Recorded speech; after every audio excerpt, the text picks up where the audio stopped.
सुनील तटकरेंनी मला स्नेहभोजनाचं निमंत्रण दिलं होतं. रायगडावरील व्यवस्था पाहायची असल्यानं स्नेहभोजनाला जाता आलं नाही. भरत गोगावले यांची प्रतिक्रिया.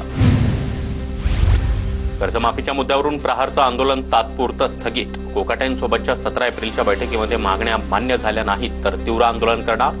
दर 15 दिवसांनी एका मंत्र्याच्या गाडीची हवा सोडणार. कडू यांचा इशारा. अजित पवारांनी कोकाटेंना कानपिचक्या दिलेल्या तरी देखील कोकाटेंची बेजबाबदार वक्तव्य थांबायला तयार नाहीत. राजू शेट्टी यांचं वक्तव्य. शेतकऱ्यांचा 7-12 कोरा केल्याशिवाय गप्प बसणार नाही. आर्थिक क्षमता नव्हती तर शेतकऱ्यांना आश्वासन का दिलं? कर्जमाफीवरून राजू शेट्टी यांचा सरकारला सवाल.